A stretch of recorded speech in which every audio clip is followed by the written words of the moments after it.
प्यारे बच्चों, कैसे हैं आप सब। तो चलिए स्टार्ट करते हैं हमारा आज का कन्वर्सेशन टॉपिक। आज का जो कन्वर्सेशन टॉपिक है that is basically for KG students.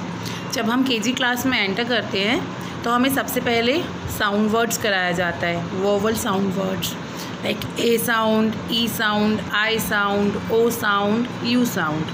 तो पहले जो साउंड स्टार्ट होते हैं वो ए और आई स्टार्ट होते हैं, तो बच्चों को उसमें कन्फ्यूज़न रहता है। पहले ही एक नया टॉपिक है उनके लिए साउंड वर्ड्स। ए साउंड बच्चे समटाइम्स इजीली ग्रैब कर भी लेते हैं, पर जब जैसे ही ए के बाद आई साउंड स्टार्ट होता है तो बच्चे कुछ डिफ़िकल्टीज़ फेस करते हैं। तो आइए जानते हैं वो डिफ़िकल्टीज़ से हमें ओवरकम कैसे करना है। इट्स वेरी ईजी, कोई बहुत बड़ा हार्ड एंड फास्ट रूल नहीं है। आपको क्या करना है, सिर्फ जब आप कोई भी वर्ड लिखते हैं उसको अच्छे से बोलकर प्रैक्टिस करना है। जब आप बोलेंगे तो आपको खुद दोनों वर्ड्स में डिफरेंस नज़र आएगा, जैसा कि मैं आपको कर कर दिखाती हूँ। लाइक मैं एक वर्ड ले रही हूँ, हैट। हैट, इसमें क्या हो रहा है, मेरा मुंह पूरा अच्छे से बड़ा ओपन हो रहा है, हैट। जब माउथ बड़ा ओपन हो तो हमें कौन सा साउंड लिखना है, ए मतलब ह H A T, hat, hat. तो बच्चों को ये प्रॉब्लम जनरली फेस करना पड़ता है, उनको समझ में नहीं आता जब सेकंड साउंड स्टार्ट होता है। अब ऐसे ही जैसे अब क्लास में हमने स्टार्ट किया आई साउंड वर्ड्स, बच्चे पहले ए साउंड कर चुके हैं बट अब उनको समझ में नहीं आ रहा है ए लिखना है या आई लिखना है, तो डिफ्रेंशिएट वो दोनों कैसे करेंगे। लेट मी टेल यू, जैसे मैंने हैट बोला था तो मेरा पूरा बड़ा माउथ ओपन हुआ। अब मैं आई साउंड का एक वर्ड बोल रही हूँ, हिट, मेरा माउथ पूरा ओपन नहीं हुआ, हिट थोड़ा सा ओपन हुआ। तो जब थोड़ी सी आवाज़ आए ऐसे तो हमने कौन सा वर्ड यूज़ करना है, आए, मतलब ई, छोटी सी आवाज़ आई ई की, ई, हिट, इस तरीके से। तो जब ई की साउंड आ रही है और माउथ बहुत थोड़ा सा ओपन हो रहा है, that means I have to write I. और अगर माउथ बड़ा ओपन हो रहा है, हैट, तो मुझे क्या करना है, ए साउंड लिखना है। तो ऐसे ही हिट, HIT, हिट। मुझे सिर्फ जब मैम डिक्टेट करेंगी तो मुझे मैम के फेस के एक्सप्रेशंस को भी देखना है। जब मैम मुझे डिक्टेशन बोल रही हैं कि मैम का फेस का एक्सप्रेशन कैसा है, हैट या हिट, तो आपको खुद समझ में आ जाएगा कि आपको कैसे लिखना है। ऐसे कई सारे वर्ड्स हैं, जैसे कि लैप, बड़ा आवाज़ निकला, पूरा माउथ ओपन हुआ, लिप, छोटा सा माउथ ओपन हुआ और साउंड भी छोटी आई, लिप। इसी तरीके से सैड और सिड, टैप, टिप। तो पेरेंट्स आपको भी यही करना है। अब जैसे कि बच्चे स्कूल नहीं जा पा रहे हैं, ऑनलाइन क्लासेस में कई बच्चे इन सब डिफ़िकल्टीज़ को फेस कर रहे हैं। कई स्कूल्स में सिर्फ वर्कशीट्स भेजी जा रही हैं क्योंकि छोटे बच्चे ऑनलाइन क्लासेस के लिए अभी प्रिपेयर नहीं है, उनको नहीं पता एक्चुअली ऑनलाइन क्लासेस कैसे अटेंड करनी है। एंड सेकेंडली जो ऑनलाइन अटेंड भी कर रहे हैं उनको क्लास वाला एटमॉस्फेयर नहीं मिल रहा है। टीचर डिक्टेट तो कर रही है but sometimes they are facing difficulties कि उनको प्रोसीजर पता नहीं चल रहा है। तो ये प्रोसीजर आप लोगों के लिए है पेरेंट्स। आपको घर पर जब बच्चों को प्रैक्टिस करानी है, जब बच्चे को आप डिक्टेशन बोलें तो आप भी इसी तरीके से बोलें। लाइक अब मैं दोनों मिक्स साउंड की डिक्टेशन अगर बच्चे को बोलती हूँ तो मैं कैसे बोलूँगी, हैट, लिप,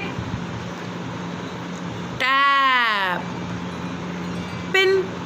तो ऐसे शॉर्ट साउंड आ रही है और माउथ थोड़ा खुल रहा है आई साउंड में, बड़ी साउंड आ रही है ए और माउथ पूरा बड़ा खुल रहा है तो वो ए साउंड है। तो ऐसे ही बच्चे कंफ्यूज होते हैं हिंदी सब्जेक्ट के अंदर भी। जब मात्राएं स्टार्ट होती हैं, छोटी ई और बड़ी ई की मात्रा, तो बच्चों को समझ में नहीं आता है उनको छोटी ई की मात्रा लगानी है या बड़ी ई की मात्रा लगानी है। सपोज़ बच्चे छोटी ई की मात्रा पहले कर चुके हैं तो आप छोटी ई की मात्रा के वर्ड्स उनको बोलेंगे तो वो कर लेंगे। फिर बड़ी की मात्रा स्टार्ट हुई तो वो बड़ी की भी कर लेंगे। बट जब दोनों वर्ड्स की डिक्टेशन आएगी, श्रुतलेख बोला जाएगा, देन द प्रॉब्लम अकर्स, बच्चों को डिफ़िकल्टीज़ फेस करनी पड़ सकती हैं। तो वही कन्फ्यूज़न मैं आज यहाँ पर क्लियर करती हूँ हिंदी सब्जेक्ट का भी। अब हिंदी सब्जेक्ट में हमें क्या करना है, लाइक मुझे जब छोटी ई की मात्रा का शब्द डिक्टेशन में बोलना है तो मैं कैसे बोलूँगी। अब आप ध्यान से सुनिएगा कि आवाज़, माउथ के एक्सप्रेशंस कैसे हैं और आवाज़ साउंड आपके पास कैसे आएगी। अब जैसे एक वर्ड है किला, मतलब किला।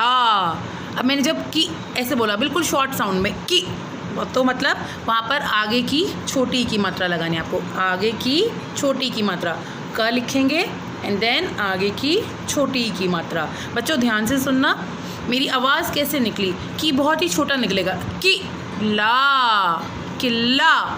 तो पेरेंट्स आपको भी बच्चे को डिक्टेशन बोलते वक्त ऐसे ही प्रैक्टिसाइज कराना है, क्योंकि इसी प्रैक्टिस से वो दोनों में डिफ्रेंशिएट कर सकेंगे। अब जब मुझे किला वर्ड मैंने बोला तो मैं कैसे बोलूँगी, मैं ऐसे नहीं बोलूँगी बच्चों, किला लिखो, किला ऐसे नहीं बोलना है, मुझे उनको प्रॉपर डिफ्रेंशिएट कर कर समझा कर बोलना है। मैं उनको हमेशा डिक्टेशन ऐसे ही बोलूँगी केजी के बच्चों को, किला।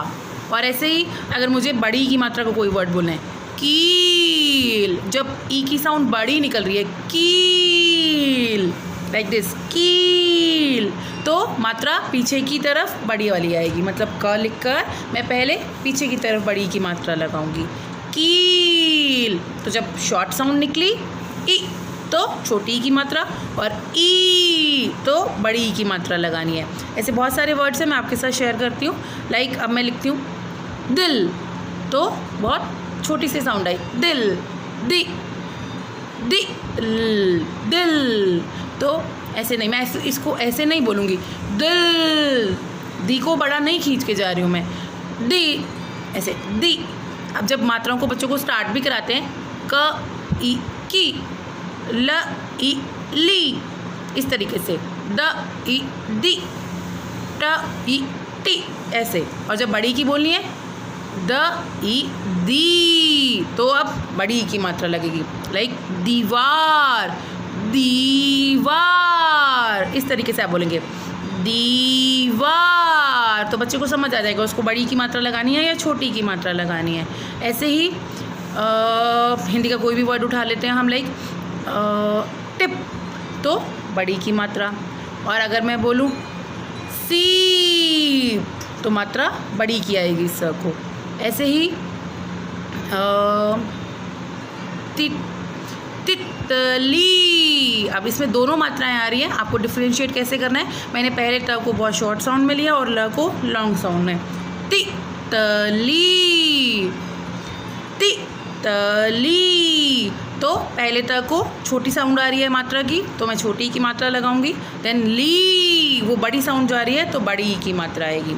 ऐसे ही अब जब डिक्टेशन बोलेंगे तो दोनों मात्राओं को अगर आपको मिक्स कर कर बच्चे को समझाना है तो यही तरीका है। बच्चे को आप घर पर भी डिक्टेशन में ऐसे ही बोलेंगे, श्रुतलेख, तितली,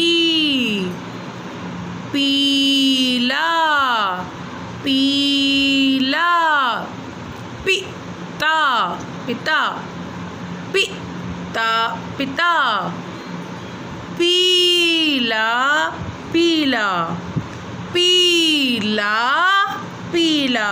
तो ये दोनों में डिफ्रेंशिएट हो रहा है, पिता, पीला। ऐसे ही नारियल, तो मैं इसको कैसे बोलूँगी, नारियल, नारियल। और अगर मुझे एक अकेला ही बड़ी की मात्रा का वर्ड बोलना है, नारी, तो ये बड़ी साउंड जा रही है, नारी, नारियल, नारियल, नारियल। तो री की साउंड जब छोटी है तो छोटी की मात्रा, और बड़ी जा रही है तो बड़ी की मात्रा, नारी। ऐसे ही लाठी, तो साउंड बड़ी जा रही है। और अगर छोटे की, मैं कोई छोटी की मात्रा की बात करूं, लाइक शनिवार, शनिवार, शनिवार। और ऐसे ही अगर मुझे कोई बड़ी की मात्रा लिखनी है, लाइक दीवार, तो जैसे मैंने बोला था दीवार, शनिवार। तो दोनों में डिफरेंस है, जब छोटी की साउंड आ रही है शनि, नी वहीं पर ख़त्म हो रही है वो, तो छोटी की मात्रा दी। अब ये बड़ी जा रही है तो दीवार में बड़ी की आ गई। ऐसे ही चिमटा, चिमटा, चिमटा। ऐसे ही चील, अब चिमटा, तो च को बहुत शॉर्ट साउंड आई तो छोटी की मात्रा चील। तो जब मैं उसको लंबा लेकर जा रही हूँ तो बड़ी की मात्रा। आई होप बच्चों ये प्रोसीजर आपको समझ आया होगा और मेरी इस वीडियो के थ्रू आपको हेल्प मिलेगी। ऐसे ही मैं कल आपको आई और ई साउंड में डिफरेंशिएट भी बताऊंगी कि आई और ई साउंड में बच्चों को हमेशा कन्फ्यूज़न रहती है, क्योंकि अगर हम वॉवल साउंड की बात करें, अगर हम फोनेटिक साउंड की बात करें तो हम आई को ई बोलते हैं और ई को बच्चे इंग्लिश में ई और ए में फिर उस वक्त पे कन्फ्यूज़न हो जाते हैं कि मुझे कन्फ्यूज़ हो जाते हैं कि मुझे कैसे लिखना है। तो वो भी डिफरेंस मैं आपको कल वाली वीडियो में क्लियर करूँगी। कल का कन्वर्सेशन टॉपिक हमारा यही रहेगा, ई और आई साउंड वर्ड्स में डिफरेंस। तो और ई और बड़ी ई की मात्रा के भी मैं बहुत सारे नए वर्ड्स आपके लिए लेकर आऊँगी ताकि आप डिफ्रेंशिएट कर सकें। आई होप आपको ये प्रोसेस और ये प्रोसीजर अच्छा लगा होगा। आप इसे अप्लाई कर ज़रूर देखिएगा और अगर आपको अच्छे रिजल्ट्स आते हैं तो मुझे डेफिनेटली ज़रूर बताना मत भूलिएगा। कल फिर से मिलूँगी नए कन्वर्सेशन टॉपिक के साथ। Till then good bye.